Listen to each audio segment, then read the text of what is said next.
La parole est à Philippe Folliot. Merci, Monsieur le Président. Féroce et agressif, venant de Chine, insidieusement, il colonise petit à petit notre pays et se propage avec tous les graves problèmes qui vont avec. Je veux parler du Vespa velutina, le frelon asiatique qui, introduit en 2004 par inadvertance dans le sud-ouest, prolifère dans des proportions particulièrement inquiétantes et devient une véritable menace tant pour la filière apicole, pour la biodiversité que pour chacune et chacun d'entre nous.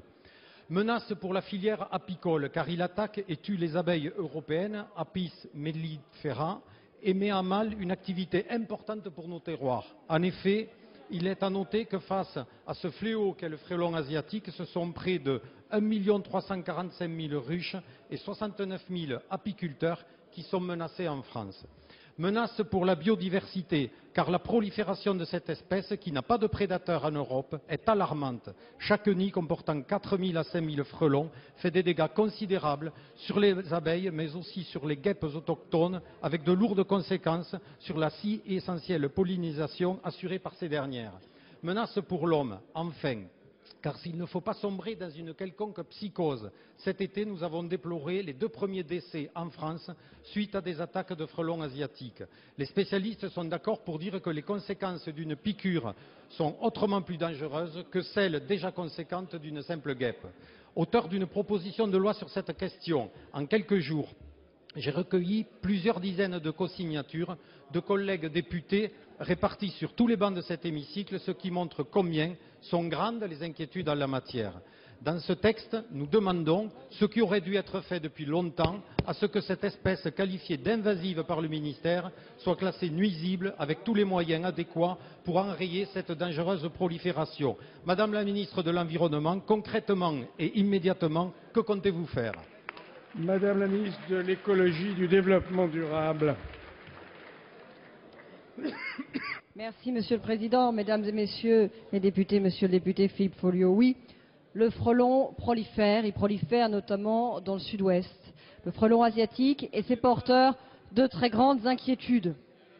Les spécialistes ne s'accordent pas sur la question de savoir s'il est plus dangereux pour l'homme que le frelon ou la guêpe ordinaire. Ce qui est certain, c'est qu'il est nouveau. Et à ce titre, on sait moins bien le combattre et il fait de très gros dégâts. Il fait de très gros dégâts avant tout dans l'apiculture. L'apiculture qui est déjà très fortement frappée par la mortalité des abeilles et qui doit faire là face à un surcroît de problèmes. Alors depuis 2009, les organismes sont mobilisés, les inspections générales, le ministère de l'Agriculture, du ministère de l'Écologie, surtout l'INRA et le Muséum pour chercher des solutions. Les solutions ne sont pas simples parce qu'il faut d'abord repérer les nids de frelons, il faut les atteindre et ils sont souvent placés très élevés. On recherche aussi des solutions de lutte sélective qu'aujourd'hui on n'a pas trouvées ou alors des idées comme le piégeage des reines au sortir de l'hibernation et là aussi le sujet est débattu.